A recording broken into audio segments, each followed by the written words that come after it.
Okay, hey everyone, Michelle Ferrer here, Member of Parliament for Peterborough Kawartha. Some pretty shocking, which I feel like shocking is just every day under this Trudeau, NDP Liberal coalition cover up.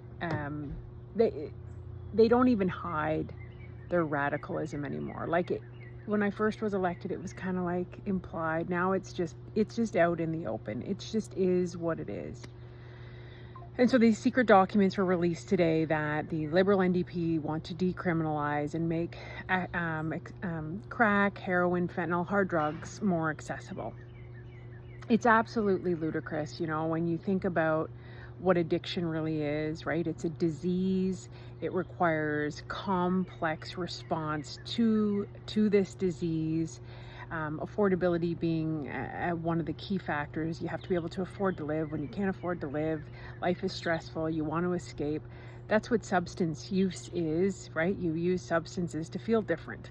Addiction is a reliance on those substances to fully escape how you feel. It's physical pain, whether you were injured and overprescribed painkillers, or it's emotional pain. It is painkillers at the end of the day. And it's a serious disease that destroys families. It absolutely destroys families. And so when you hear about this Liberal NDP experiment to offer more drugs, it makes no sense. Like, anybody who loves somebody, why would you want to give them the thing that's actually poisoning them? Why would you want to give them more of the thing that is destroying their life? It makes no sense.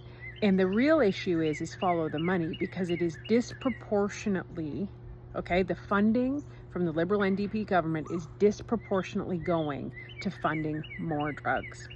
So I recently went in and I visited our local clinic that is part of the pilot project for Safe Supply, and they did this self-report, claiming that it was a huge success, that, people were feeling better, they had stabilized.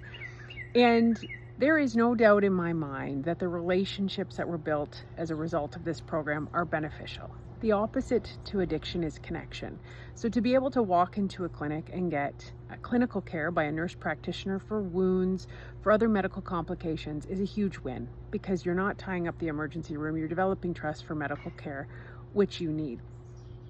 What the report doesn't include is the diversion. So the amount of people that are going out and selling these prescribed heroin. It's called Dilaudid, but it's the same strength as heroin. And instead of it being supervised, these folks are given 30 of those pills a day. Just to give you an idea of how astronomical that is, ask any doctor. Like, you wouldn't be given those to go home after surgery or nothing. But they're still not strong enough for a lot of people in the grips of addiction. And maybe they have bills they have to pay. Maybe there's a whole bunch of reasons. The reasons we're not going to get into, but for a lot of them, they sell those pills to get the other.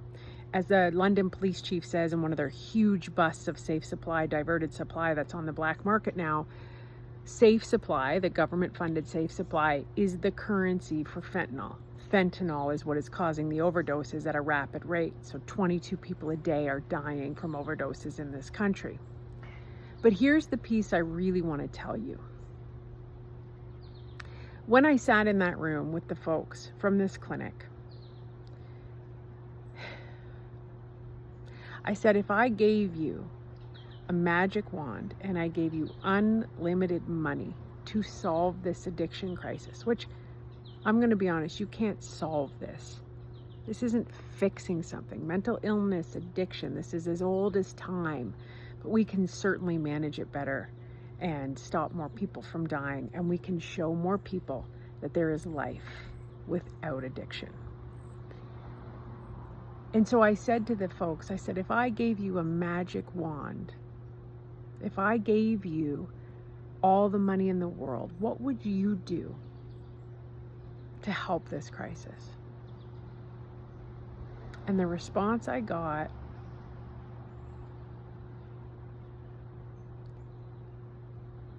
floored me. The woman said, regulate fentanyl. That's what we would do. These folks don't want treatment and recovery and housing and supports and life to be more affordable. And I said, what is your goal here? I said, to keep people alive. That's it. That's the bar. Just to keep people alive, not to help them see their potential, their worth. And anyone who's been in those grips of addiction will tell you, like, you have to want help, right? But we are doing nothing. We are actually, this government is doing nothing. And inaction is the most non-compassionate thing you can do. And people just want to give them more drugs. Why would you want to give someone you love something that is killing them? It's like, to me, it's like a cutter. If you have a child or a friend who's a cutter, self-harmer, and you say, here, take this knife. It's like somebody who has diabetes and their insulin's out of whack. You're like, here, have this chocolate bar. Why would you do that? It is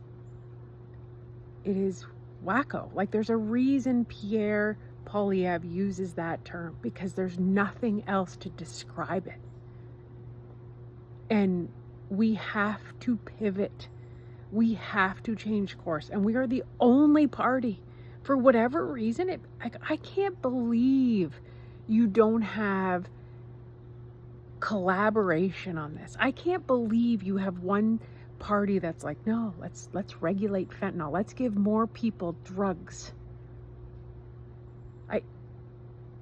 How are we the only party? And when you ask them, so they've spent $1 billion on this, $1 billion.